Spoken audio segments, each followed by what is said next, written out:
हिंद दोस्तों, मैं रमाकांत जायसवाल स्वागत करता हूं आप सबका study with Rama YouTube channel पर।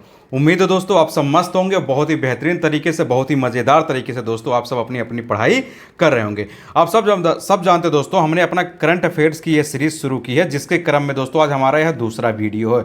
और आपको दोस्तों पिछले ही वीडियो में बताया जा चुका है दोस्तों कि यह जो करंट अफेयर्स की जो सीरीज शुरू की गई है, यानी यह जो समसामयिक घटनाक्रम को यह दोस्तों जो सीरीज शुरू किया गया है, यह अभी दोस्तों जो आपका आईएएस का एग्जाम होने वाला है 28 मई 2023 को, और आपका दोस्तों जो यूपी पीसीएस का एग्जाम होने वाला है दोस्तों 14 मई 2023 को, और दोस्तों जो आपका ईपीएफओ का एग्जाम होने वाला है, जिसकी अभी डेट नहीं आई दोस्तों, लेकिन यह दोस्तों मई में आपका आईएएस का पेपर हो जाएगा। तो उसके बाद दोस्तों जून से लेकर जून, जुलाई, अगस्त, सितंबर, अक्टूबर, यानी इस साल के पहले ही करा लिया जाएगा। मतलब नवंबर, दिसंबर, इन 5 महीने से जहाँ तक संभावना है दोस्तों, इसी जुलाई अगस्त के महीने में ही दोस्तों इसको क्या कर लिया जाएगा, आपका करा लिया जाएगा। तो इस तीनों एग्जाम को दोस्तों लेकिन एकदम डेडिकेटेड रूप से दोस्तों आपको समसामयिक घटनाक्रम या दोस्तों पढ़ाया जा रहा है। तो यह जो दोस्तों सीरीज चल रही है वह इन 3 एग्जाम को लेकर एकदम डेडिकेटेड, फुली रूप से दोस्तों डेडिकेटेड है, इन 3 एग्जाम को ध्यान में रखते हुए। बाकी आप सब जानते हैं दोस्तों, इस डेट के दौरान दोस्तों आपके जितने भी और अपकमिंग एग्जाम है, जो भी दोस्तों अभी आपके एग्जाम होने वाले हैं 2023 के जितने भी एग्जाम होने वाले हैं, उन सब के लिए भी दोस्तों यह जो करंट अफेयर्स की जो सीरीज चल रही है, यह बहुत ही इंपॉर्टेंट सीरीज है दोस्तों। इसमें आपको नियमतः चुनिंदा दोस्तों करंट अफेयर्स शामिल किया जा रहा है। और यह दोस्तों आप देख रहे हैं दोस्तों, यह अपना हैंड रिटन नोट्स है, यानी दोस्तों इसमें वो सिर्फ वही करंट अफेयर्स शामिल किए जा रहे हैं जिनकी दोस्तों संभावना बहुत ज़्यादा है। मतलब संभावना को मतलब समझ रहे हैं दोस्तों, इसकी ये नहीं कहा जा रहा है कि मतलब यही क्वेश्चन आ सकते हैं, लेकिन इसकी पूरी की पूरी संभावना दोस्तों कि क्वेश्चन यही इसी तरह के बन सकते हैं, यही सब क्वेश्चन होंगे दोस्तों। बस लैंग्वेज का दोस्तों क्या होगा, अलग फर्क होगा, कुछ इधर बदल के पूछा जा सकता है, लेकिन फैक्ट दोस्तों यही होगा। तो आप सबको दोस्तों यह नियमतः जब तक आपका दोस्तों यह तीनों एग्जाम नहीं हो जाता है, आईएएस 28 मई वाला, 14 मई को जो पीसीएस हो दोस्तों, उसके बाद यह जो ईपीएफओ का एग्जाम आने वाला दोस्तों, तब तक यह करंट अफेयर्स की दोस्तों डेडिकेटेड सीरीज आपको मिलती रहेगी। बस आप सब क्या करते रहेंगे दोस्तों, आप सब वीडियो को क्या करेंगे, ध्यान से सुनते भी रहेंगे और साथ साथ दोस्तों क्या करेंगे, नोट डाउन भी करते चलेंगे। आप अपना नोट्स इसलिए बनाएंगे दोस्तों क्योंकि आपको क्या होगा, जब आपका एग्जाम आ जाएगा, जब आपके पास 4-5 दिन का समय बचेगा, तब उस समय दोस्तों आप रिवीजन करने के लिए आपका नोट्स बहुत ही लाभदायक होगा। क्योंकि अभी तो आप वीडियो देख ले रहे हैं, आप सुन ले रहे हैं, आप मान लीजिए एक बार में नहीं समझ में आएगा, 2 बार आपने वीडियो देख लिया, लेकिन आप बार बार वीडियो थोड़ी ना देखेंगे। तो देखिए, मैं कोई कोचिंग इंस्टीट्यूट का संचालक तो है हूँ नहीं जो आपको बेवकूफ़ बनाऊँ कि आप बार बार यही करते रहिए। नहीं, आप वीडियो को ध्यान से सुनिए, पहली बार आप वीडियो को ध्यान से सुनिए दोस्तों, और आप क्या करते हैं दूसरी बार में आप दोस्तों क्या करिए, इसको नोट्स भी अपना बनाते चलिए, ताकि आपको रिवीजन करने में दोस्तों क्या होगा, आसानी होगी जब आपका एग्जाम आपके करीब हो जाएगा, जब आपका सिर्फ 2-4 दिन एग्जाम के लिए बचा रहेगा। तो आप सब दोस्तों इन सब चीज़ों पे एकदम काम करते रहिएगा। बाकी दोस्तों पहला वीडियो अपलोड हो गया है, तो जो लोग अभी इसको देख रहे हैं दोस्तों, वो लोग जाएंगे पहला वीडियो भी देख लेंगे, क्योंकि सारे के सारे करंट अफेयर्स इंपॉर्टेंट होते हैं। कुछ भी आपसे दोस्तों, क्योंकि समसामयिक घटना ऐसी चीज़ें होती है कि कुछ भी इससे पूछा जा सकता है, इसलिए आपको लिए दोस्तों जो अति संभावित टॉपिक्स है दोस्तों, जिससे उम्मीद है कि ज़्यादा से ज़्यादा क्वेश्चन बन सकता है, तो उन्हीं चीज़ों को दोस्तों शामिल किया गया है। तो आप सब क्या करेंगे दोस्तों, बस आप सब वीडियो को शेयर कर देंगे, लाइक कर देंगे। बाकी चलिए अब आप सब दोस्तों बहुत ध्यान से वीडियो को सुनिए। तो मैं इसको इरेज कर देता हूं ताकि आपको देखने में क्या हो दोस्तों, आसानी लगे। तो अब आप सब क्या करेंगे दोस्तों, बहुत ध्यान से वीडियो को सुनेंगे। तो देखिए, जो हमारा दोस्तों पहला टॉपिक है, इसमें हम पहले टॉपिक्स के बारे में चर्चा करते हैं। देखिए पहला टॉपिक क्या है दोस्तों, इसमें देखिए हम बात करते हैं दोस्तों राफेल लड़ाकू विमान के बारे में। आप सब जानते हैं दोस्तों, राफेल के बारे में बहुत सारी मीडिया में चर्चा हो रही थी। राफेल जब आ रहा था तो देख रहे थे कि मीडिया में कितनी चर्चाएं चल रही थी, सरकार पे कुछ आरोप प्रत्यारोप भी लग रहे थे, अलग अलग पार्टियां कुछ ना कुछ कही जाती थी। हमको उससे लेना देना नहीं दोस्तों, हमको यह देखना कि इससे क्वेश्चन क्या बन सकता है। तो देखिए दोस्तों, पहला टॉपिक जो है कि राफेल लड़ाकू विमान उड़ाने वाली देश की पहली महिला पायलट कौन है दोस्तों, यह क्वेश्चन आपके लिए बहुत ही इंपॉर्टेंट है। तो वह कौन है दोस्तों, वह है शिवांगी सिंह है, जिन्होंने दोस्तों 26 जनवरी 2022 के गणतंत्र दिवस के अवसर पर दोस्तों इसको उड़ाया था। और यह दोस्तों वाराणसी की रहने वाली हैं। तो आप क्या याद रखेंगे दोस्तों, आपके एग्जाम में क्वेश्चन यह पूछा जा सकता है कि राफेल लड़ाकू विमान, आप याद रखिएगा दोस्तों, क्वेश्चन क्या आ सकता है कि राफेल लड़ाकू विमान उड़ाने वाली दोस्तों देश की पहली महिला पायलट। यहां पूछा जाएगा आपसे दोस्तों, देश की पहली महिला पायलट कौन है दोस्तों, तो वह है दोस्तों कौन, शिवांगी सिंह। तो आप यह नाम दोस्तों याद रखिएगा। इन्होंने दोस्तों 26 जनवरी 2022 को दोस्तों जो गणतंत्र दिवस का अवसर था दोस्तों, उस दिन दोस्तों इन्होंने इसका क्या किया था, इस विमान को उड़ाया था। और यह शिवांगी सिंह कहाँ है दोस्तों, यह वाराणसी की है, यानी उत्तर प्रदेश की रहने वाली है। तो यह यूपी पीसीएस के लिए दोस्तों तो एकदम आप समझ लिए कि very very very very important है, क्योंकि पूरा संभावना दोस्तों क्या यूपी पीसीएस में तो एकदम अति संभावना है कि यह क्वेश्चन आ सकता है। तो आप इस बात को दोस्तों अच्छे से याद रखिएगा। और आप क्या याद रखेंगे दोस्तों, देखिए, और आप यह याद रखेंगे कि गणतंत्र दिवस के अवसर पर वायुसेना की झांकी का हिस्सा बनने वाली यह दूसरी महिला लड़ाकू विमान पायलट है। इससे पहले दोस्तों भावना कंठ दोस्तों ऐसा काम कर चुकी हैं। अभी आपने क्या देखा दोस्तों, अभी आपने देखा है, अगर आपसे क्वेश्चन यह पूछा जाए कि राफेल, यहां शब्दों पे दोस्तों बहुत गौर करिएगा, क्योंकि करंट अफेयर्स में ऐसे ऐसे छोटे छोटे कीवर्ड से आपको भी बहुत हेल्प करेगी। तो क्वेश्चन आप क्या याद रखेंगे कि राफेल लड़ाकू विमान उड़ाने वाली देश की पहली महिला पायलट का अगर नाम आता है तो आप बताएंगे दोस्तों शिवांगी सिंह। इसलिए आप दोस्तों, और इन्होंने यह काम कब किया था, गणतंत्र दिवस के अवसर पर किया था, जो 2022 का गणतंत्र दिवस था। लेकिन अगर क्वेश्चन यह आता दोस्तों अब, लेकिन इनके बारे में एक फैक्ट यह याद रखिएगा शिवांगी सिंह के बारे में कि इन्होंने दोस्तों गणतंत्र दिवस के अवसर पर वायुसेना की झांकी का हिस्सा बनने वाली दोस्तों यह दूसरी महिला लड़ाकू विमान पायलट है। इससे पहले दोस्तों एक थी भावना कंठ। भावना कंठ दोस्तों 26 जनवरी 2021 को दोस्तों वह वायुसेना की झांकी का हिस्सा बनने वाली दोस्तों भावना कंठ क्या थी, पहली महिला थी। तो इस क्रम में दोस्तों यह जो शिवांगी सिंह है वह दूसरी महिला है, और भावना कंठ जो दोस्तों है वह पहली महिला है झांकी का हिस्सा बनने वाली। बाकी राफेल लड़ाकू विमान उड़ाने वाली दोस्तों यह जो है शिवांगी सिंह पहली महिला है। तो आप इन फैक्ट को दोस्तों अच्छे से याद रखिएगा। अब चलिए दोस्तों, हमारा जो दूसरा इंपॉर्टेंट टॉपिक से वह इंपॉर्टेंट करंट हुआ क्या, उसको हम देख लेते हैं। देखिए, आप क्या याद रखेंगे दोस्तों, अगर आपसे पूछा जाए कि भारत का पहला जियोलॉजिकल पार्क कहाँ स्थापित किया गया, तो आप बताएंगे कहाँ स्थापित किया गया दोस्तों, लम्हेटा एक जगह है दोस्तों, कहाँ पर, जबलपुर मध्य प्रदेश में। और इसको दोस्तों किसने किया है, जियोलॉजिकल सर्वे ऑफ इंडिया ने किया है। तो आप बस इतना सिर्फ इस फैक्ट के बारे में याद रखेंगे। अगर आपसे एग्जाम में क्वेश्चन पूछा जाए कि भारत का पहला जियोलॉजिकल पार्क, आप देख रहे हैं दोस्तों, यह भी दोस्तों क्या है, पहला। और पहला वाला दोस्तों आपको पिछले भी वीडियो में बताया गया कि जितनी भी चीज़ें पहला होती है ना, वह पूरी की पूरी संभावना है दोस्तों कि उनसे सवाल एग्जाम में आ सकते हैं। तो अगर आपसे क्वेश्चन पूछा जाए कि भारत का पहला दोस्तों जियोलॉजिकल पार्क कहाँ स्थापित किया गया दोस्तों, तो यह स्थापित किया गया है दोस्तों लम्हेटा में। अब यह लम्हेटा कहाँ है दोस्तों, यह पड़ता है जबलपुर मध्य प्रदेश में। एमपी का मतलब हो दोस्तों मध्य प्रदेश। और इसको किसने स्थापित किया है दोस्तों, इसको स्थापित किया दोस्तों जियोलॉजिकल सर्वे ऑफ इंडिया ने। तो आप यह फैक्ट भी दोस्तों अच्छे से याद रखिएगा। अब दोस्तों हम देखते हैं नेक्स्ट जो अगला करंट है वह क्या है, तो वह है दोस्तों कि फेडरेटेड डिजिटल इनिशिएटिव पहल की शुरुआत दोस्तों किसने किया है, तो इसकी शुरुआत किया है दोस्तों ministry of electronics and IT. आप याद रखिएगा दोस्तों किसने शुरू किया है, ministry of electronics and IT. यह है क्या दोस्तों, सबसे पहले तो आप यही जान लीजिए। तो दोस्तों इसका जो उद्देश्य है, भारतीय नागरिकों के लिए पहचान पत्रों को आपस में जोड़ने के लिए, ताकि दोस्तों बार बार सत्यापन की जो प्रक्रिया है उसको समाप्त किया जा सके। तो देखिए क्वेश्चन आपसे क्या पूछा जा सकता है, आपसे क्वेश्चन यह पूछा जाएगा पहली बात कि फेडरेटेड डिजिटल इंडिया इनिशिएटिव, आप इसको दोस्तों अच्छे से याद रखिएगा कि फेडरेटेड डिजिटल इंडिया इनिशिएटिव दोस्तों जो पहल है, इस पहल की दोस्तों शुरुआत किसने किया है, तो इसको शुरुआत किया दोस्तों ministry of electronics and IT. या जानिए दोस्तों जो हमारी इलेक्ट्रॉनिक्स एंड आईटी दोस्तों इंफॉर्मेशन टेक्नोलॉजी का मतलब होता है दोस्तों, यहाँ आईटी का मतलब दोस्तों क्या होता है, इंफॉर्मेशन टेक्नोलॉजी। इसका पूरा नाम होता है दोस्तों क्या, इंफॉर्मेशन टेक्नोलॉजी। तो हमारी जो है मिनिस्ट्री है दोस्तों, यानी जो हमारा इलेक्ट्रॉनिक्स और इंफॉर्मेशन टेक्नोलॉजी का मतलब दोस्तों सूचना प्रौद्योगिकी से संबंधित जो भी मिनिस्ट्री हमारी दोस्तों, उसी ने दोस्तों फेडरेटेड डिजिटल आइडेंटिटीज पहल की शुरुआत की। अब यह पहल को शुरू करने का दोस्तों महत्वपूर्ण फैक्ट यह है कि यह उद्देश्य क्या है, यानी अगर इसको शुरू किया गया है तो इसका कुछ उद्देश्य होगा। तो वह उद्देश्य क्या है दोस्तों, वह है भारतीय नागरिकों के, याद रखिएगा दोस्तों यहाँ बात कर रही है भारतीय नागरिक का मतलब हो रहा है दोस्तों इंडियन सिटीजन्स की बात हो रही है।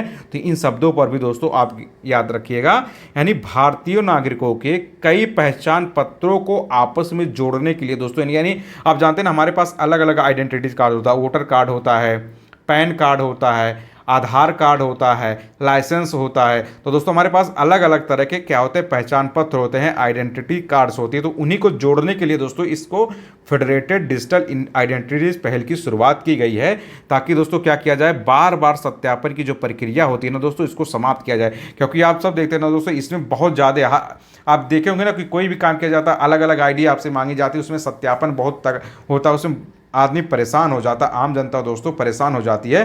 तो इन्हीं सब चीज़ों को समाप्त करने के लिए दोस्तों फेडरेटेड डिजिटल आइडेंटिटीज पहल की शुरुआत की गई है। अब चलते हैं दोस्तों अगले करंट की तरफ। देखिए वह क्या है दोस्तों, वह है दोस्तों अगला जो हमारा करंट अफेयर्स है वह दोस्तों करप्शन परसेप्शन इंडेक्स 2021 के बारे में। तो आप याद रखिए दोस्तों, इसको किसने जारी किया है, इसको दोस्तों वह किया है दोस्तों ट्रांसपेरेंसी इंटरनेशनल ने दोस्तों इसको जारी किया है। इसमें दोस्तों अगर आप देखेंगे पहला रैंक जो मिला, फर्स्ट स्थान वह डेनमार्क, फिनलैंड और न्यूजीलैंड को दिया गया है। जो लास्ट रैंक मिला दोस्तों वह साउथ सूडान को मिला हुआ है, और जो इंडिया को स्थान मिला है दोस्तों वह 87वां मिला है विथ मालदीव्स। तो आप इसको कैसे याद रखिएगा, देखिए यहाँ बात हो रही है दोस्तों करप्शन परसेप्शन इंडेक्स 2021 यानी भ्रष्टाचार बोध सूचकांक दोस्तों इसको हिंदी में बोला जा रहा है। यह डाटा कब का दोस्तों 2021 का है। आप सोचेंगे सर यह चल रहा है हमारा 2023, आप 2021 का डाटा क्यों पढ़ा रहे हैं। अभी दोस्तों आपको आगे 2022 का भी डाटा पढ़ाया जाएगा। लेकिन आप सब देखेंगे दोस्तों, अगर आप यूपी पीसीएस का बैक ईयर क्वेश्चन पेपर देखेंगे तो कभी कभी दोस्तों वह क्या करता है कि पिछले ईयर का भी डाटा पूछ लेता है। क्या करता है दोस्तों, उसने दो स्टेटमेंट दे दिया। अब एक स्टेटमेंट दोस्तों उसने पिछले ईयर का डाटा यूज कर लेता है, और दूसरे स्टेटमेंट में दोस्तों उसने वह करंट ईयर का डाटा यूज कर लेता है। तो दोस्तों इस तरह के क्वेश्चन कभी कभी यूपी पीसीएस में पूछे जाते हैं। तो दोस्तों उनको ध्यान रख के आपको अभी करप्शन परसेप्शन इंडेक्स 2021 के बारे में बताया जा रहा है, यानी भ्रष्टाचार बोध सूचकांक 2021 के बारे में। अब इसमें आपको क्या याद रखना है दोस्तों, इसमें आपको याद रखना है कि पहला स्थान किसको मिला, यानी प्रथम स्थान। तो देखेंगे आप दोस्तों प्रथम स्थान पे दोस्तों 3 देशों को रखा गया है। उसमें एक दोस्तों हमारा डेनमार्क है, एक फिनलैंड है, एक न्यूजीलैंड, यानी तीन के तीनों दोस्तों डेनमार्क फिनलैंड और न्यूजीलैंड पहले स्थान पर इसके अंतर्गत आते हैं। और इसमें दोस्तों जो लास्ट रैंक हुआ, जो अंतिम स्थान पर किसको रखा गया है, तो वह रखा गया है दोस्तों साउथ सूडान, यानी साउथ सूडान को दोस्तों ये अफ्रीका में एक देश है, उसको दोस्तों लास्ट रैंक पे रखा गया है। लेकिन हमारे लिए सबसे इंपॉर्टेंट जो होता है दोस्तों, जो हमको बिल्कुल नहीं भूलना चाहिए, वह दोस्तों होता है इंडिया का रैंक। कोई भी इंडेक्स आती है दोस्तों, उस इंडेक्स में दोस्तों इंडिया की रैंक सबसे इंपॉर्टेंट होती है। तो और बाकी हमको याद हो या ना याद हो, लेकिन इंडिया की रैंक दोस्तों याद होनी चाहिए। तो जो करप्शन परसेप्शन इंडेक्स 2021 आया दोस्तों, उसमें भारत को कौन सा स्थान दिया गया, तो उसमें देखेंगे आप भारत को 87वां रैंक मिला दोस्तों, यानी 87वां स्थान मिला दोस्तों। और 87वां स्थान दोस्तों ही मालदीव्स को भी मिला है, यानी भारत के साथ साथ दोस्तों मालदीव को भी 87वां स्थान मिला है। और करप्शन परसेप्शन इंडेक्स में दोस्तों भारत को भी दोस्तों क्या हुआ है, 87वां स्थान मिला है। तो आप दोस्तों इसको अच्छे से याद रखिएगा। अब नेक्स्ट करंट क्या है दोस्तों, उसको देख लेते हैं। तो देखिए अगर विश्व की उच्चतम भुगतान पाने वाली महिला एथलीटों की जो सूची आई है दोस्तों, उसमें टॉप 10 में दोस्तों स्थान पाने वाली एकमात्र भारतीय महिला एथलीट कौन है दोस्तों, वह है पीवी सिंधु। और इसको जारी किसने किया दोस्तों, इसको फोर्ब्स ने जारी किया है, जो कि एक अमेरिका पत्रिका है दोस्तों। इसमें टॉप स्थान यानी पहला स्थान किसको मिला दोस्तों, नाओमी ओसाका को मिला है, जो आपकी जापान की है। तो देखिए आप सब जानिए दोस्तों, फोर्ब्स एक पत्रिका है, किसकी है दोस्तों, अमेरिका की यह पत्रिका है। या जो फोर्ब्स पत्रिका है दोस्तों, या अमेरिका की है, या हर साल दोस्तों क्या करती है, अपनी एक लिस्ट जारी करती है। तो फोर्ब्स पत्रिका ने क्या किया दोस्तों, विश्व की उच्चतम भुगतान पाने वाली महिला एथलीटों की दोस्तों क्या की है, लिस्ट जारी की है। इसने क्या किया दोस्तों, फोर्ब्स ने क्या किया है, विश्व की उच्चतम भुगतान यानी हाईएस्ट पेमेंट पाने वाली दोस्तों महिला एथलीटों की लिस्ट जारी की है। अभी यहाँ दोस्तों वुमेन एथलीट की बात हो रही है दोस्तों, महिला एथलीट्स की बात हो रही है। तो इसने यहाँ जो लिस्ट जारी किया है दोस्तों, इसमें टॉप 10 में यहाँ बात किया जा रहा है दोस्तों, टॉप 10 में स्थान पाने वाली एकमात्र भारतीय महिला एथलीट है दोस्तों। यानी इसने जो लिस्ट जारी की उस टॉप 10 में दोस्तों सिर्फ एकमात्र भारतीय महिला एथलीट है, वह कौन है दोस्तों, पीवी सिंधु। तो आप यह नाम अच्छे से याद रखिएगा दोस्तों। आप सब जानते हो दोस्तों पीवी सिंधु कौन है, एक टेनिस खिलाड़ी हैं। तो इस टॉप 10 लिस्ट जो जारी की गई दोस्तों, इसमें यह दोस्तों एकमात्र भारतीय महिला एथलीट है जिनको दोस्तों इसमें स्थान मिला है। और पहला स्थान दोस्तों इसमें मिला है नाओमी ओसाका को मिला है दोस्तों, जो जापान की हैं। यह भी दोस्तों क्या है, एक टेनिस प्लेयर है। तो आप यह भी याद रखिएगा, पीवी सिंधु टॉप 10 में आती हैं। और प्रथम स्थान पर दोस्तों कौन आती है, नाओमी ओसाका आती है, जो कि दोस्तों जापान की हैं। अब हम चलते दोस्तों अपने नेक्स्ट करंट की तरफ। तो देखिए दोस्तों, हम बात करते हैं पराक्रम दिवस की। आप सब जानते हैं दोस्तों, पराक्रम दिवस दोस्तों किसकी जयंती पर मनाया जाता है? नेताजी सुभाष चंद्र बोस की जयंती पे मनाया जाता है। तो आप सबसे पहले यही याद रखिएगा दोस्तों कि पराक्रम दिवस किसकी जयंती पे मनाया जाता है? नेताजी सुभाष चंद्र बोस की जयंती में मनाया जाता है। और उनकी जो जयंती मनाई जाती है दोस्तों, वह 23 जनवरी को मनाई जाती है। तो आप क्या फैक्ट तो आप अच्छे से याद रखेंगे। आप सब जानते हैं दोस्तों, नेताजी सुभाष चंद्र बोस जी ने दोस्तों आज़ादी के लिए, भारत की आज़ादी के लिए दोस्तों उन्होंने एक अलग से सेना बनाई थी, जापान से सहयोग लिया था। यानी इनका दोस्तों बहुत ही महत्वपूर्ण योगदान रहा है दोस्तों भारत की आज़ादी में। बस इनकी मृत्यु कैसे हुई थी दोस्तों, आप सब जानते हैं। इस पर एक रहस्य भी बना हुआ है। बताया जाता है कि प्लेन क्रैश में इनकी डेथ हो गई थी, लेकिन क्या सच्चाई है या कोई नहीं जानता है दोस्तों। तो बस आप इतना याद रखिएगा दोस्तों, जो पराक्रम दिवस मनाया जाता है वह पराक्रम दिवस दोस्तों नेताजी सुभाष चंद्र बोस की जयंती पर मनाया जाता है। इनकी जयंती कब होती दोस्तों? 23 जनवरी को होती। तो आप सबसे पहले यही याद रखिएगा दोस्तों, नेताजी सुभाष चंद्र बोस की जो जयंती होती है वह 23 जनवरी को होती है। तो 2023 में दोस्तों अभी जो इनकी जयंती पड़ी है दोस्तों, उस दिन भी दोस्तों क्या किया गया है? पराक्रम दिवस मनाया गया है। अब इस पराक्रम दिवस की शुरुआत कब से की गई है दोस्तों? तो यह शुरुआत की गई है 2021 से दोस्तों। केंद्र सरकार ने इसको शुरू किया है, बाई सेंट्रल गवर्नमेंट ने शुरू किया। आप समझ आते हैं इस समय केंद्र में किसकी सरकार है दोस्तों? बीजेपी की सरकार। और प्रधानमंत्री कौन है दोस्तों? तो या तो बिल्कुल ही आप नहीं भूलेंगे, मोदी जी दोस्तों क्या इस समय वर्तमान में देश के प्रधानमंत्री हैं। तो इस पराक्रम दिवस को स्टार्ट किया गया है दोस्तों 2021 से दोस्तों इसको स्टार्ट किया गया है। तो आप इसको भी दोस्तों अच्छे से याद रखिएगा। अब हम देखते हैं दोस्तों हमारा जो नेक्स्ट इंपॉर्टेंट करंट है वह क्या, उसको चलिए देखते हैं। तो देखिए, अब हम बात करते हैं दोस्तों ऑस्ट्रेलियन ओपन 2022 के बारे में। ऑस्ट्रेलियन ओपन 2022 के बारे में, इसमें दोस्तों देखेंगे आप दोस्तों, इस ऑस्ट्रेलियन ओपन 2022 में जो राफेल नडाल है दोस्तों वह विजेता रहे हैं। और डेनियल मेदवेदेव दोस्तों हैं इसमें क्या हुए हैं? पराजित हो गए हैं। इस तरह से दोस्तों राफेल नडाल ने क्या किया दोस्तों? 21वां ग्रैंड स्लैम खिताब जीत लिया है। तो आप सबसे पहले क्या याद रखेंगे? आप यही याद रखेंगे दोस्तों, जो ऑस्ट्रेलियन ओपन 2022 हुआ है दोस्तों, इस ऑस्ट्रेलियन ओपन 2022 के दोस्तों विजेता कौन रहे? तो विजेता तो दोस्तों रहे हैं राफेल नडाल। आप याद रखिएगा दोस्तों, कौन विजेता रहे हैं? Rafael Nadal. और दोस्तों इन्होंने किसको पराजित किया है राफेल नडाल ने? इसमें दोस्तों डेनियल मेदवेदेव को दोस्तों पराजित किया है। और डेनियल मेदवेदेव दोस्तों एक रूस के खिलाड़ी हैं, यानी दोस्तों रसिया के खिलाड़ी हैं। तो इनको दोस्तों इन्होंने क्या कर दिया है? राफेल नडाल ने इसमें पराजित कर दिया है। इस तरह से दोस्तों 21वां ग्रैंड स्लैम खिताब दोस्तों क्या हुआ है? राफेल नडाल ने जीत लिया है। तो आप इसको भी अच्छे से याद रखिएगा। और इस बारे में एक अच्छा फैक्ट यह है दोस्तों, याद रखेंगे कि आप 21वां ग्रैंड स्लैम टाइटल जीतने वाले दोस्तों राफेल नडाल पहले खिलाड़ी हैं। तो दोस्तों आप देख रहे हैं दोस्तों, यहाँ भी दोस्तों पहला शब्द आ गया है। तो पहला शब्द आ गया का मतलब दोस्तों वेरी इंपॉर्टेंट, मतलब इसकी पूरी संभावना है दोस्तों कि यह सवाल आपसे एग्जाम में पूछा जा सके। यह सवाल कई रूपों में पूछा जा सकता है कि ऑस्ट्रेलियन ओपन 2022 के विजेता कौन रहे हैं? राफेल नडाल रहे हैं। और 21वां ग्रैंड स्लैम खिताब जीतने वाले पहले खिलाड़ी कौन रहे हैं दोस्तों? तो वह भी राफेल नडाल रहे हैं दोस्तों। तो आप इसको अच्छे से याद रखेंगे। और आप सब दोस्तों आप अपना नोट्स बनाते चलिएगा। आप विश्वास कीजिएगा दोस्तों, क्योंकि जब आपका एग्जाम करीब होगा ना, तो उस समय हमारे पास समय बहुत कम होता है। हम लास्ट का जो हमारा एग्जाम से एक हफ्ता पहले जो हमारा समय होता है ना दोस्तों, उस समय हम समझ ही नहीं पाते कि हमको करना क्या है, क्योंकि इतना सर पे बर्डन होता है। हमारा एग्जाम है, अभी सेंटर यहाँ गया, हमको इसकी तैयारी करनी है, लेकिन जाने हमारा सब कुछ छूट जा रहा है। तो अगर आप दोस्तों, क्योंकि आप सब जानते हैं दोस्तों करंट का वेटेज अच्छा खाता होता है। यूपी पीसीएस में दोस्तों 25 से 30 लेके क्वेश्चन पूछा जाता है। यही हाल दोस्तों आईएएस के पेपर का भी होता है दोस्तों, 20 से लेके 22-25 क्वेश्चन के आसपास होता है। इसी से तरह दोस्तों जो हमारा यूपीएफओ का पेपर होगा दोस्तों, उसमें भी लगभग 20 से 22 के आसपास करंट अफेयर्स पूछे जाएंगे। तो करंट अफेयर्स दोस्तों बहुत ही महत्वपूर्ण योगदान देता है आपके सिलेक्शन में, क्योंकि आप सब जानते हैं दोस्तों history, polity, geography, economics, environment लगभग हर कोई पढ़ा होता है। इसमें दोस्तों हर कोई बच्चा औसत करते आके आता, कोई 2 क्वेश्चन ज़्यादा करके आता, कोई 2 क्वेश्चन कम करके आता है। लेकिन करंट अफेयर्स में दोस्तों बहुत आसानी से नंबर लाया जा सकता है। और यह दोस्तों आपके सिलेक्शन में, आपके एग्जाम को क्वालिफाई करने में दोस्तों बहुत ही महत्वपूर्ण स्थान रखता है। तो इसलिए दोस्तों आपको बार बार बताया जा रहा है कि आप क्या करेंगे, साथ साथ अपना नोट्स जरूर बनाएंगे, क्योंकि विदाउट नोट्स दोस्तों आप क्या करेंगे ना, आप फिर एग्जाम के समय में आप क्या करेंगे, देखेंगे कि आपके पास कोई इंपॉर्टेंट नोट्स ही नहीं है। बाकी मार्केट में जो करंट की बुक आएंगी वो आपको बताया जाएगा कि कौन सी करंट की बुक आ गई है, तो उसको आप पढ़ लीजिएगा। तो लेकिन अभी दोस्तों आप क्या करिएगा, इसका नोट्स बनाए रहेंगे। तो क्योंकि ये जो दोस्तों देख रहे हैं आपको चुनिंदा करंट अफेयर्स पढ़ाए जा रहे हैं, बहुत ही इंपॉर्टेंट दोस्तों करंट अफेयर्स इधर उधर से छांट के लाए जा रहे हैं।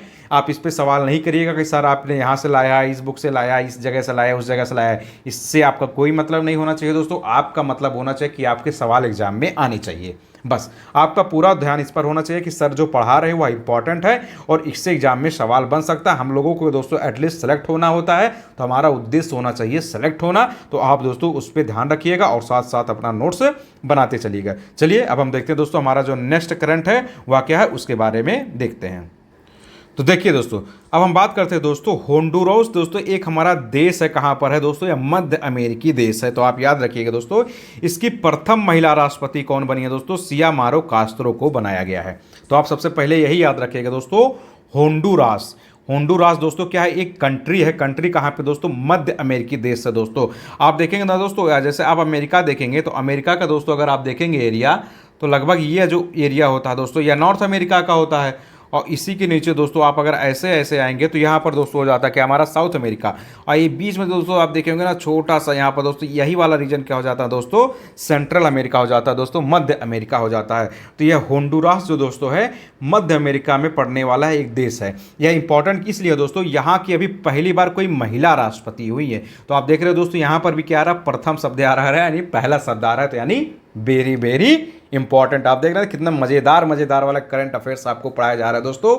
आपको कितने अच्छे तरीके से, बहुत ज़्यादा चिल्ला के, बहुत ज़्यादा हल्ला मचा के आदर्श लोगों की तरह नहीं पढ़ाया जा रहा है। आप समझ सकते हैं, आपको बहुत ही अच्छे से, बहुत शांत स्वभाव से और बेस्ट करंट चुनिंदा पढ़ाए जा रहे हैं। तो दोस्तों यहाँ की पहली महिला राष्ट्रपति अभी कौन बनी है, वह बनी है दोस्तों सियामारो कास्त्रो। आप सियामारो कास्त्रो की इंग्लिश भी देख लेंगे दोस्तों, हिंदी में भी देख लेंगे। नहीं तो लोग आप कहेंगे दोस्तों सर तो इंग्लिश में XI वो लिखा था, XI तो क्या हो सकता है। तो आप याद रखिएगा सियामारो कास्त्रो दोस्तों इसको पढ़ा जाता है। तो यह दोस्तों होंडुरास की प्रथम महिला राष्ट्रपति बनी है। आप इसको अच्छे से याद रखिएगा। अब हम चलते हैं दोस्तों जो हमारा नेक्स्ट करंट है उसकी तरफ। वह क्या है, तो देखिए, India's first graphene innovation centre, यानी भारत के पहले ग्राफीन नवाचार केंद्र की स्थापना कहाँ की दी गई है दोस्तों, केरला में की गई है केंद्र सरकार के द्वारा। आपसे क्वेश्चन क्या पूछा जाएगा, आपसे क्वेश्चन यह पूछा जाएगा दोस्तों कि India's first graphene innovation centre, यानी भारत के पहले ग्राफीन नवाचार केंद्र की स्थापना कहाँ की गई है दोस्तों, क्या की गई है दोस्तों, केरल में की गई। किसके द्वारा, केंद्र सरकार के द्वारा की गई। तो आप याद रखिएगा दोस्तों, भारत के पहले ग्राफीन नवाचार केंद्र की स्थापना केरल में की गई है, केंद्र सरकार के द्वारा की गई है दोस्तों। तो यह करंट आप अच्छे से याद रखिएगा। अब ग्राफीन का नाम आया है तो आप तो पहले यह ग्राफीन वाला फैक्ट याद रखिएगा कि पहले ग्राफीन नवाचार केंद्र की स्थापना कहाँ की गई है, केरल में की गई है, केंद्र सरकार के द्वारा। अब आप देख लिए दोस्तों ग्राफीन क्या होता है। तो ग्राफीन देखिए दोस्तों, विश्व का सबसे पतला एवं मजबूत पदार्थ होता है और विद्युत चालकता दोस्तों इसकी बहुत अच्छी होती है। तो आप ग्राफीन के बारे में दोस्तों यह भी एक फैक्ट अच्छे से याद रखिएगा कि जो हमारा ग्राफीन होता है, ग्राफीन क्या दोस्तों, विश्व का सबसे पतला एवं मजबूत पदार्थ। आप देख रहे हैं दोस्तों, एक तो दोस्तों यह जो ग्राफीन है क्या है, विश्व का सबसे पतला है, बट क्या दोस्तों एक मजबूत पदार्थ है। और इसकी जो दोस्तों विद्युत चालकता होती बहुत अच्छी होती है दोस्तों, यानी यह गुड कंडक्टर माना जाता है। किसका दोस्तों, इलेक्ट्रिसिटी का दोस्तों, यानी विद्युत का दोस्तों यह क्या माना जाता है, गुड कंडक्टर माना जाता है। यानी इसकी अच्छी विद्युत चालकता बहुत अच्छी होती है। तो आप इसको भी अच्छे से याद रखिएगा। अब हम चलते हैं दोस्तों, हमारा जो नेक्स्ट करंट है वह क्या दोस्तों, उसको हम देख लेते हैं। तो देखिए दोस्तों, वह दोस्तों पर्यावरण आपातकाल के बारे में, यानी इन्वायरमेंट इमरजेंसी के बारे में दोस्तों। तो देखिए दोस्तों, जनवरी 2022 में दोस्तों एक देश है पेरू, या कहाँ पड़ता है दोस्तों, साउथ अमेरिका में पड़ता है। इसने पर्यावरण आपातकाल लगा दिया था। क्यों लगा दिया था दोस्तों, तेल रिसाव के कारण, और वो भी कितने दिनों के लिए, 90 दिनों के लिए। तो यह क्वेश्चन दोस्तों इंपॉर्टेंट है, इससे सवाल पूछा जा सकता है। देखिए यह सवाल आपसे पूछा जा सकता है कि दोस्तों कि जनवरी 2022 में दोस्तों पर्यावरण आपातकाल यानी इन्वायरमेंट इमरजेंसी की बात हो रहा है दोस्तों। आजकल देख रहे हैं ना दोस्तों कि पर्यावरण पे बहुत जोर दिया जा रहा है, लगभग हर एक दोस्तों पर्यावरण पर जोर दे रहा है। तो पर्यावरण से संबंधित जो आपातकाल यानी इमरजेंसी लगाने वाला देश कौन था दोस्तों, तो आता दोस्तों पेरू। पेरू कहाँ पड़ता है दोस्तों, यह साउथ अमेरिका यानी दक्षिण अमेरिका में दोस्तों पेरू पड़ता है। और इसने दोस्तों यह पर्यावरण आपातकाल लगाया क्यों था, तो तेल रिसाव के कारण दोस्तों, वहाँ पर दोस्तों ऑयल का रिसाव बहुत बड़ी मात्रा में हो गया था। इसलिए दोस्तों पेरू ने क्या कर दिया था, पर्यावरण आपातकाल लगा दिया था। वो भी कितने दिनों के लिए दोस्तों, तो 90 दिनों के लिए दोस्तों यह आपातकाल उसने पेरू ने लगाया था। तो आप इसको भी अच्छे से याद रखेंगे। अब नेक्स्ट करंट क्या है दोस्तों, उसको देख लेते हैं। तो देखिए जो अगला है दोस्तों वह है धर्म गार्जियन अभ्यास। आप याद रखिएगा दोस्तों, धर्म गार्जियन अभ्यास क्या है दोस्तों, यह एक मिलिट्री एक्सरसाइज है भारत और जापान के बीच दोस्तों, कर्नाटक में हुआ था 2022 में। तो आपसे एग्जाम में सीधे सीधे यही पूछा जा सकता है, वहाँ एग्जाम में दे देगा, यह शब्द दे देगा दोस्तों कि धर्म गार्जियन अभ्यास क्या है। यानी तो धर्म गार्जियन अभ्यास दोस्तों आप याद रखिएगा दोस्तों, एक मिलिट्री एक्सरसाइज है दोस्तों, यानी एक सैन्य अभ्यास है। या सैन्य अभ्यास जो होता है दोस्तों, दो देशों के बीच किया जाता है। क्यों किया जाता है? ताकि दोस्तों वह दोनों देश दोस्तों क्या कर सकते हैं, हाँ, एक दूसरे की जो अच्छी स्किल है, एक दूसरे की जो अच्छी टेक्नोलॉजी उसके बारे में समझ सके। यानी दोस्तों अच्छी सैन्य स्किल का दोस्तों क्या हो सके, आदान प्रदान हो सके, ए बी से सीख सके और बी ए से सीख सके। तो आपके लिए इंपॉर्टेंट यह है कि क्वेश्चन यह पूछा जाएगा कि यह जो धर्म गार्जियन अभ्यास हुआ था या किन दो देशों के बीच हुआ था दोस्तों, भारत और जापान के बीच हुआ था। यह बहुत इंपॉर्टेंट है एग्जाम के लिए। जो धर्म गार्जियन अभ्यास हुआ था दोस्तों, वह भारत और जापान के बीच हुआ था। कब हुआ था दोस्तों? या कर्नाटक में हुआ था 2022 में। तो आप इसको अच्छे से याद रखिएगा। आप सब देख रहे होंगे दोस्तों कि आपके लिए कितना ही एकदम टू दी पॉइंट चीज़ें पढ़ाई जा रही हैं।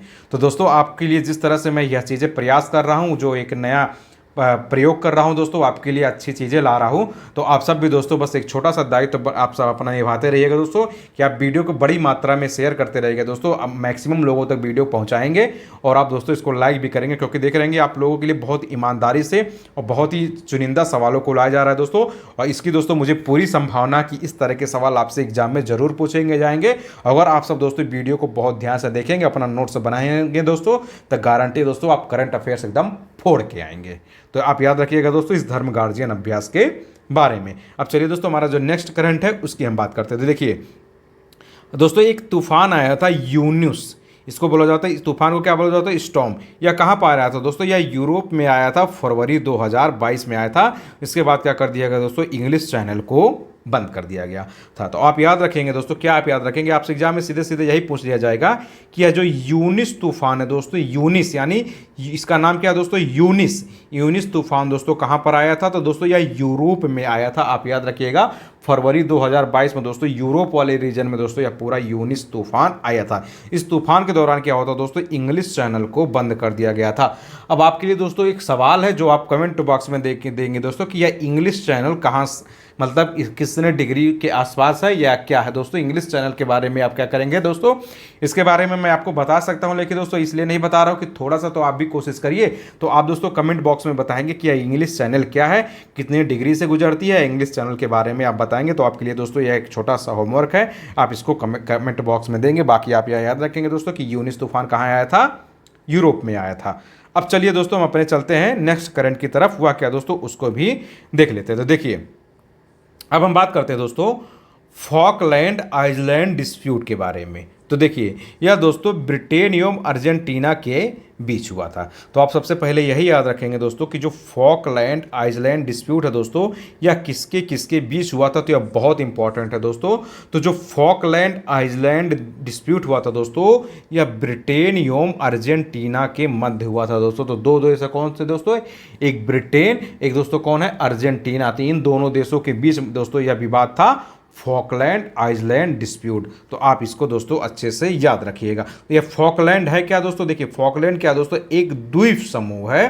कहाँ पर दोस्तों? साउथ अटलांटिक ओशन में, यानी जो दक्षिण अटलांटिक महासागर है दोस्तों, वहाँ पर यह दोस्त है, ये द्वीप है। और यह किस सेल्फ है दोस्तों? यह पेंटागोनियन सेल्फ पर दोस्तों यह स्थित है। तो आप याद रखिएगा, आप तो सबसे पहले यही याद रखिएगा कि यह जो फॉकलैंड आइलैंड डिस्प्यूट ब्रिटेन और अर्जेंटीना के मध्य है, यह दोस्तों आपकी करंट की चीज़ है, यानी यह चर्चा की चीज़ें है। और इसके बारे में दोस्तों आपको बेसिक फैक्ट यह याद रखना कि यह जो फॉकलैंड है दोस्तों, यह क्या है? एक द्वीप समूह है दोस्तों, यानी द्वीपों का क्या है दोस्तों? यह एक समूह है। और यह पड़ता कहाँ पर दोस्तों? यह पड़ता साउथ अटलांटिक जो ओशन है दोस्तों, हमारा जो दक्षिण अटलांटिक महासागर दोस्तों उसमें पड़ता है। और एक सेल्फ है दोस्तों पेंटागोनियन सेल्फ, तो उस पर दोस्तों यह पड़ता है। तो इस तरह से दोस्तों इसके बारे में आप बेसिक फैक्ट याद रखिएगा, क्योंकि कुछ भी दोस्तों आपसे एग्जाम में डालकर कोई भी शब्द आपसे पूछा जा सकता है। तो चलिए अब देखते हैं हम अपना नेक्स्ट करंट क्या है दोस्तों, वादे है क्या है दोस्तों उसको देखिए। आपसे पूछा जा सकता है कि दोस्तों देश का प्रथम एनएमएससी किसको नियुक्त किया गया है। एनएमएससी का मतलब होता है दोस्तों नेशनल मैरीटाइम सिक्योरिटी कोऑर्डिनेटर, यानी राष्ट्रीय समुद्री सुरक्षा समन्वयक। तो यह नियुक्त किया गया दोस्तों जी अशोक कुमार को नियुक्त किया गया है, जो कि दोस्तों वाइस एडमिरल है, रिटायर्ड हुए ये वाइस एडमिरल है। तो आपसे क्वेश्चन यह पूछा जा सकता है एग्जाम में दोस्तों कि देश का प्रथम यानी पहला एनएमएससी कौन नियुक्त किया गया दोस्तों। तो यहाँ भी दोस्तों देख रहे हैं प्रथम आया है, तो यानी वेरी वेरी इंपॉर्टेंट दोस्तों यह सवाल हो जाता है, यानी यह फैक्ट हो जाता है। एनएमएससी का मतलब होता है दोस्तों नेशनल मैरीटाइम सिक्योरिटी कोऑर्डिनेटर, यानी राष्ट्रीय समुद्री सुरक्षा समन्वयक। इस पद पर दोस्तों पहले व्यक्ति कौन चुने गए, वह चुने गए दोस्तों जी अशोक कुमार को दोस्तों इस पर पहला व्यक्ति नियुक्त किया गया है दोस्तों। यह रिटायर्ड वाइस एडमिरल रह चुके हैं दोस्तों, यानी जी अशोक कुमार। तो आप इसको भी अच्छे से याद रखिएगा कि यह देश के पहले एनएमएससी नियुक्त किए गए हैं। अब यह जो दोस्तों नेशनल मैरीटाइम सिक्योरिटी कोऑर्डिनेटर जो यह दोस्तों होगा, यह राष्ट्रीय सुरक्षा परिषद यानी नेशनल सिक्योरिटी काउंसिल के साथ ही दोस्तों क्या करेंगे, यह मिलकर कार्य करेंगे। यानी यह जो जी अशोक कुमार है दोस्तों, यह राष्ट्रीय सुरक्षा परिषद जो है दोस्तों भारत की नेशनल सिक्योरिटी काउंसिल दोस्तों, उसी के साथ क्या करेंगे दोस्तों, जी अशोक कुमार मिलकर कार्य करेंगे। तो आप इस फैक्ट को भी दोस्तों अच्छे से याद रखिएगा। अब हमारा दोस्तों जो नेक्स्ट फैक्ट है, जो नेक्स्ट करंट हुआ क्या, उसको भी हम देख लेते हैं। तो देखिए अब है दोस्तों हम बात करते हैं न्यू इंडिया लिटरेसी प्रोग्राम के बारे में। यानी न्यू इंडिया लिटरेसी प्रोग्राम को दोस्तों अभी हाल ही में केंद्र सरकार ने दोस्तों 2022 में को क्या कर दिया गया है, मंजूरी दे दी है। आप इसको अच्छे से याद रखिएगा कि जो न्यू इंडिया लिटरेसी प्रोग्राम दोस्तों, न्यू इंडिया साक्षरता यानी नया भारत साक्षरता प्रोग्राम जो दोस्तों, इसकी मंजूरी केंद्र सरकार ने दोस्तों 2022 में दे दी है। अब यह है क्या दोस्तों, इसके बारे में देख लेते। देखिए इसका उद्देश्य जो है दोस्तों वह है वयस्क शिक्षा के सभी पहलुओं को कवर करना और देश भर में दोस्तों 15 वर्ष और उससे अधिक आयु के गैर साक्षर लोगों को दोस्तों इसको अंतर्गत शामिल किया जाएगा। यानी यह जो दोस्तों न्यू इंडिया लिटरेसी प्रोग्राम जिसको दोस्तों अभी हाल ही में 2022 में दोस्तों केंद्र सरकार ने मंजूरी दी है, इसमें क्या कहा गया दोस्तों, इसमें कहा गया है वयस्क शिक्षा की बात की गई दोस्तों, यानी वयस्क शिक्षा की बात की गई है। वयस्क मतलब आप समझ रहे ना, एडल्ट शिक्षा की बात की गई है, यानी 18+ की उम्र वालों को दोस्तों आप सब जानते हैं कि वयस्क बोला जाता है। तो वयस्क शिक्षा के सभी पहलुओं को दोस्तों इसके अंतर्गत कवर किया जाएगा। आप याद रखिएगा कि इसके अंतर्गत जितने भी पहलू आते हैं सभी पहलुओं को कवर किया जाएगा और देश भर में दोस्तों 15 वर्ष और उससे अधिक आयु के, यानी दोस्तों यहाँ बात की जा रही है 15 वर्ष प्लस 15 वर्ष से दोस्तों अधिक आयु के गैर साक्षर लोगों को भी दोस्तों इसके अंतर्गत शामिल किया जाएगा। यानी देश में दोस्तों जिनकी भी एज 15 वर्ष या 15 वर्ष से ऊपर है, अगर वह गैर साक्षर है दोस्तों, वो नॉन लिटरेट है दोस्तों, तो उनको भी दोस्तों क्या किया गया है, इस न्यू इंडिया लिटरेसी प्रोग्राम के अंतर्गत शामिल किया गया है। तो आप इसको भी दोस्तों अच्छे से याद रखेंगे। चलिए अब नेक्स्ट करंट की तरफ हम चलते हैं दोस्तों। अब हमारा जो नेक्स्ट करंट है दोस्तों वह है डेमोक्रेसी इंडेक्स 2021 के बारे में दोस्तों। इसमें टॉप स्थान पर कौन है दोस्तों, नॉर्वे है।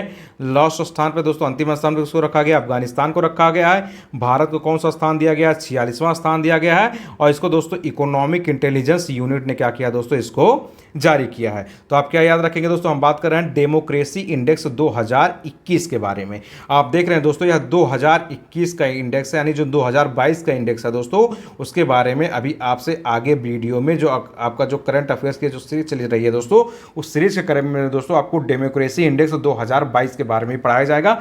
आपको पहले ही बताया जा सका है दोस्तों कि 2021 का डाटा क्यों चर्चा किया जा रहा है, तो आप इसलिए दोस्तों इसको याद रखिएगा। अभी हम बात कर रहे हैं दोस्तों डेमोक्रेसी इंडेक्स 2021 के बारे में दोस्तों।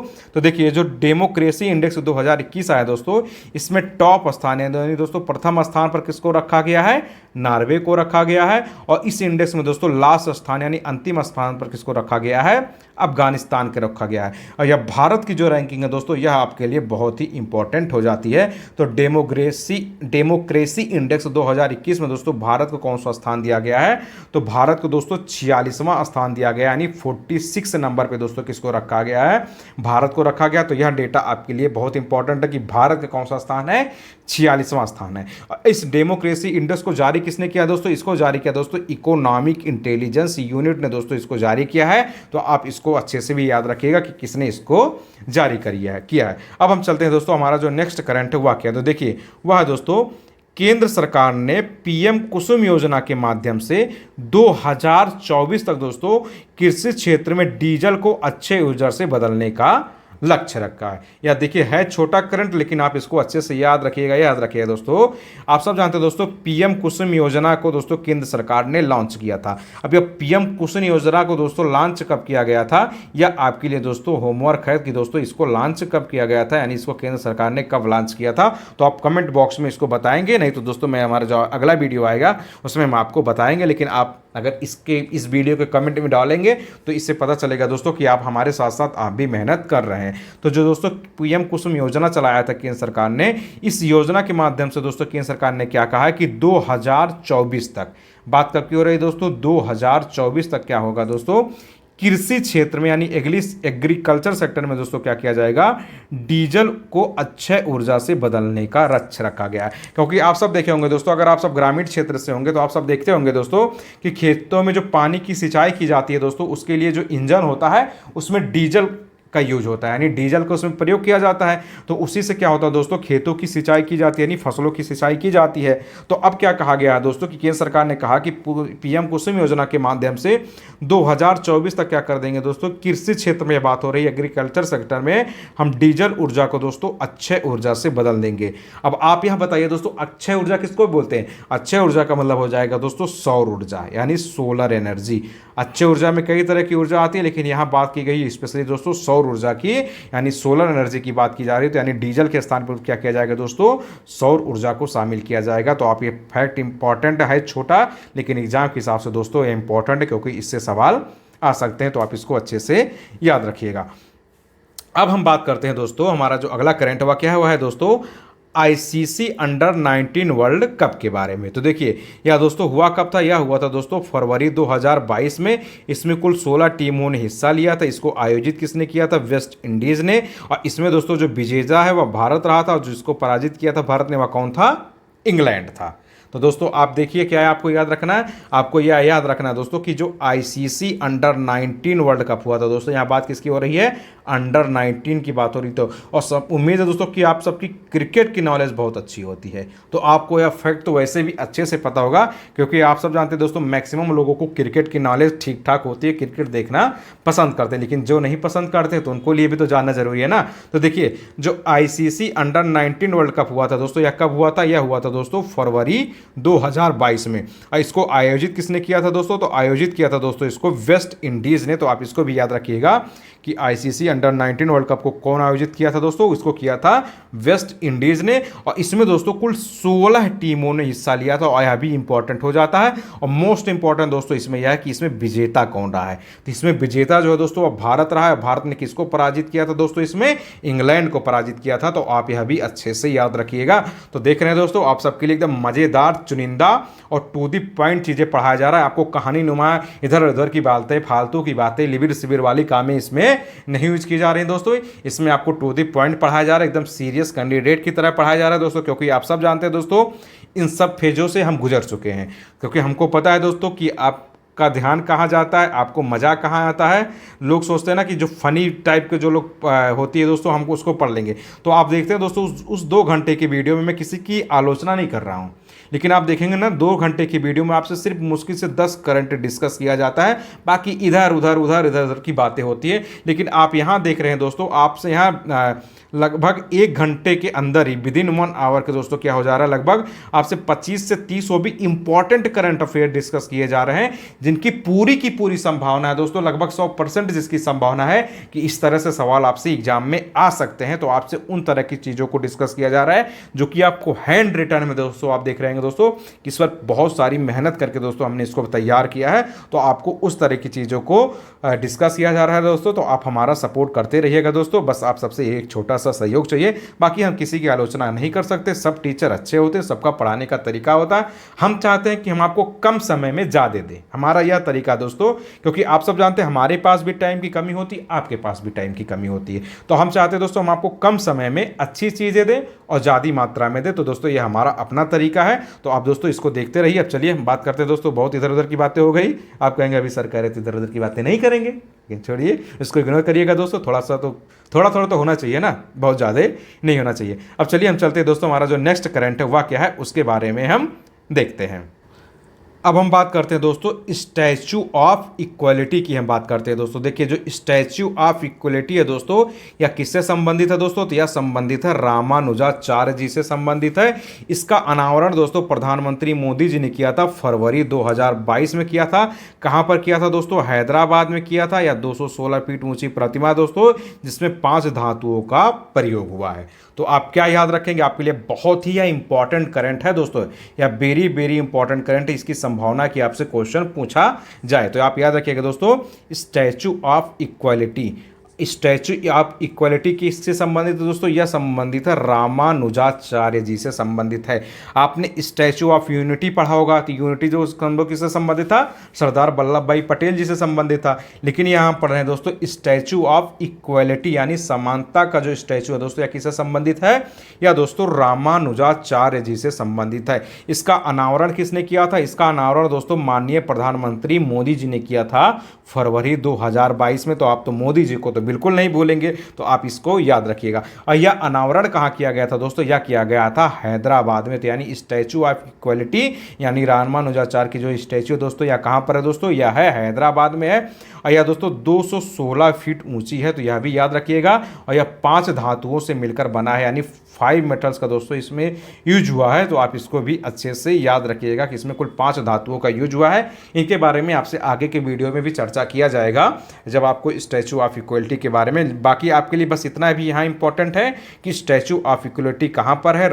हैदराबाद में है। किससे संबंधित है? रामानुजाचार्य जी से संबंधित है। अब चलिए देखते हैं हम दोस्तों जो नेक्स्ट करंट है वह क्या है। तो वह दोस्तों ऑपरेशन सद्भावना। तो देखिए यह ऑपरेशन सद्भावना जो दोस्तों फरवरी 2022 में चलाया गया था, भारतीय सेना द्वारा चलाया गया था। कहां पर चलाया गया था दोस्तों? जम्मू कश्मीर में चलाया गया था, आतंकवाद से प्रभावित लोगों की मदद करने के लिए। आप याद रखिएगा दोस्तों, आप इसको शब्दों पे गौर करिएगा। क्या क्या दोस्तों? ऑपरेशन सद्भावना। नाम क्या दोस्तों? इसका नाम ही है ऑपरेशन सद्भावना। सद्भावना शब्द पे आप गौर करिएगा तो आप इसकी हिंट ऐसे ही समझ जाएंगे। तो देखिए यह जो ऑपरेशन सद्भावना है दोस्तों, यह फरवरी 2022 में चलाया गया था।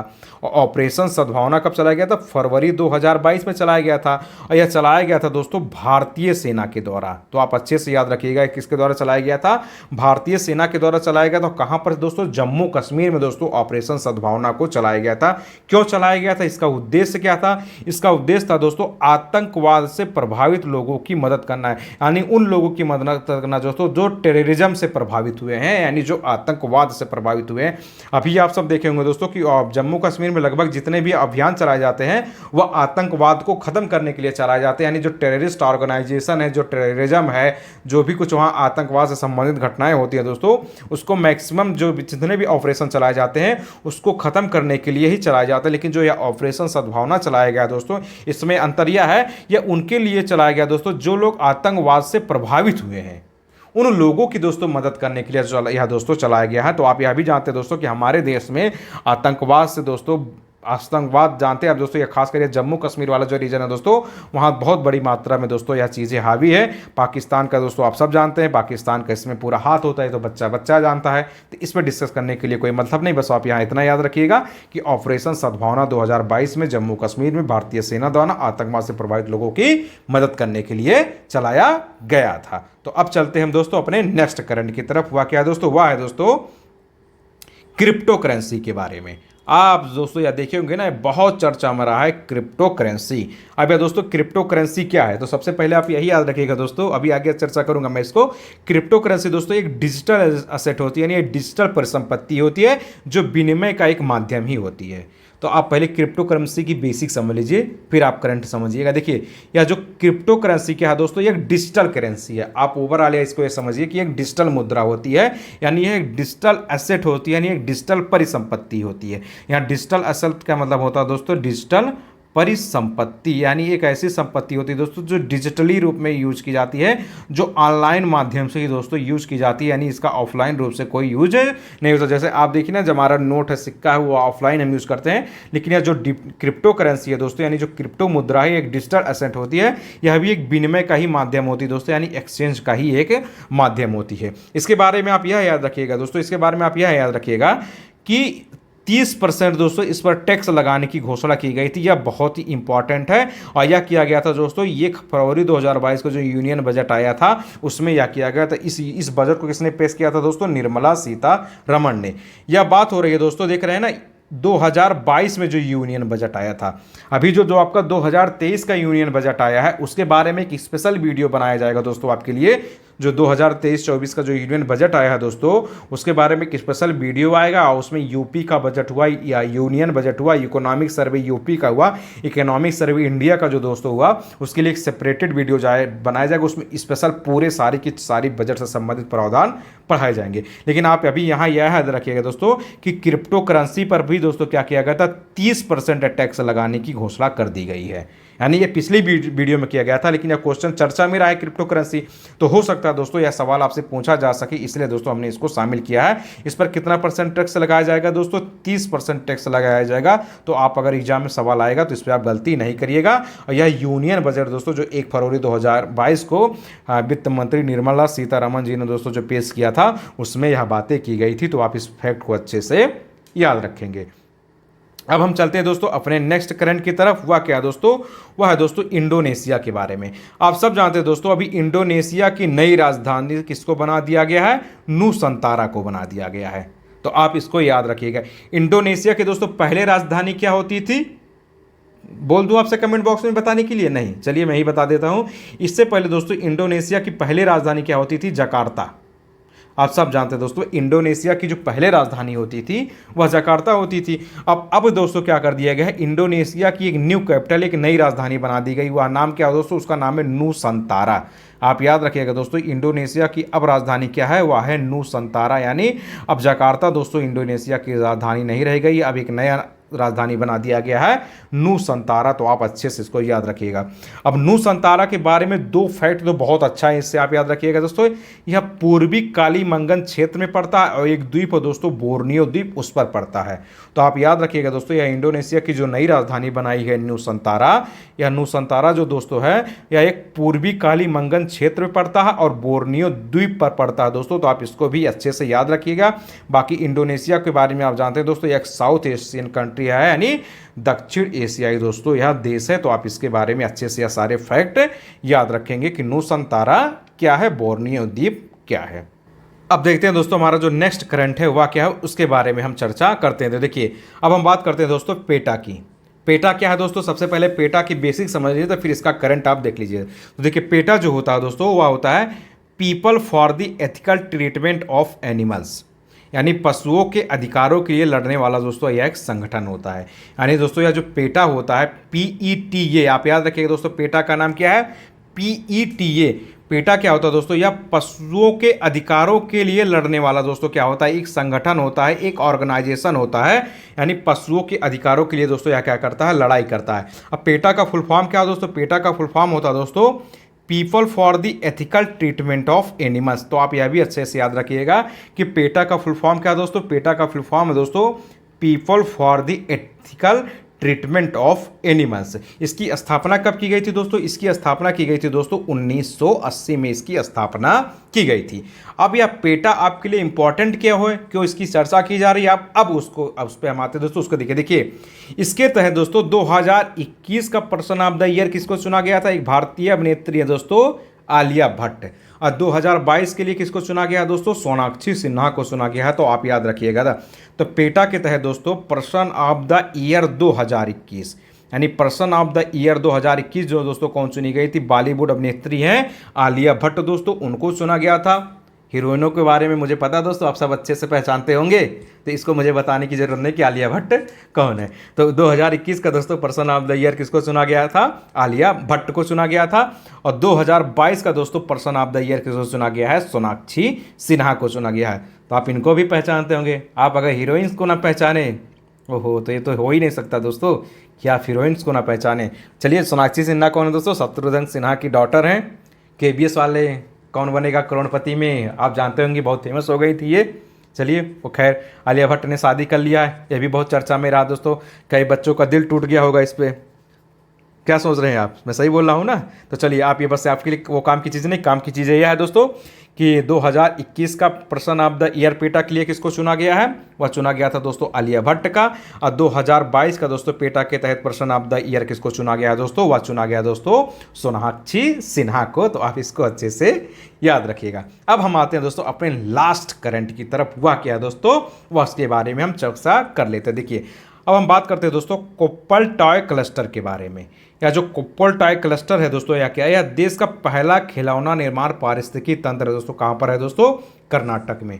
आपको क्या याद रखना है, देखिए आपको याद यह रखना है दोस्तों, सबसे पहले आप यही याद रखेंगे दोस्तों कि कोप्पल टॉय क्लस्टर, इसकी इंग्लिश भी दी गई है दोस्तों कि कोप्पल टॉय क्लस्टर। तो देखिए कोप्पल टॉय क्लस्टर जो दोस्तों है देश का पहला, यहाँ भी देख रहे हैं दोस्तों पहला आया है, तो बीबीपी वेरी वेरी इंपॉर्टेंट है दोस्तों। तो देश का दोस्तों यह पहला खिलौना निर्माण पारिस्थितिकी तंत्र है। यानी खिलौना जो होती है, जो टॉयज होती है दोस्तों, जो खिलौने होते हैं उनको निर्माण करने के लिए दोस्तों यह पारिस्थितिकी तंत्र यानी एक इकोसिस्टम है दोस्तों। क्या है, कोप्पल टॉय क्लस्टर है कहाँ पर दोस्तों, कर्नाटक में। तो यह बहुत इंपॉर्टेंट है दोस्तों कि कोप्पल टॉय क्लस्टर क्या है, देश का पहला खिलौना निर्माण यानी टॉय से निर्माण करने से संबंधित एक पारिस्थितिक तंत्र, एक इकोसिस्टम है। कहाँ पर दोस्तों, कर्नाटक में है। आप केरला नहीं, कर्नाटक आप दोस्तों इसको अच्छे से याद रखिएगा। यह दोस्तों क्या है, कोप्पल टॉय क्लस्टर के बारे में। तो आपसे दोस्तों आज लगभग ये हमारा अंतिम करंट अफेयर्स था दोस्तों। यहां तक की चीजों को हमने डिस्कस कर लिया है। आप देख रहे होंगे दोस्तों, ऐसे तो हमने लगभग 25 टॉपिक्स को डिस्कस किया है, यानी 25 महत्वपूर्ण दोस्तों करंट अफेयर्स को हमने डिस्कस किया है।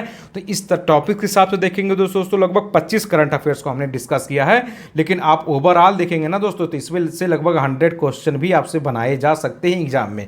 तो इसलिए दोस्तों यह बहुत इंपॉर्टेंट है। यह उन लोगों की तरह नहीं पढ़ाया जा रहा है जो दोस्तों क्या करते हैं, एक ही टॉपिक से 20 क्वेश्चन फ्रेम कर देंगे और आपको दिन भर वही करंट की चीज़ें घुमा फिरा के पढ़ाते रहते हैं। आपको दोस्तों यहाँ टॉपिक्स वाइज पढ़ाया जा रहा है। आप देख रहे हैं ना, एक फैक्ट लिया जा रहा है और उसके बारे में पूरी तरह से पढ़ा दिया जा रहा है। तो टॉपिक्स हिसाब से देखेंगे दोस्तों लगता है 25 करंट अफेयर्स है, लेकिन ओवरऑल देखेंगे दोस्तों आप इससे लगभग 100 के आसपास क्वेश्चन बनाए जा सकते हैं। और आपसे दोस्तों पहले ही चर्चा कर दिया गया है कि यह डेडिकेटेड किसके लिए है, जो IAS का एग्जाम होने वाला है, UP PCS और जो EPFO, ये जो 2023 के दोस्तों या जो तीनों एग्जाम होने वाले हैं, जिनके लिए अभी आपके पास सिर्फ 1 से 1.5 महीना का समय बचा हुआ है, तो इसके लिए तो दोस्तों यह पूरी की पूरी तरह डेडिकेटेड है।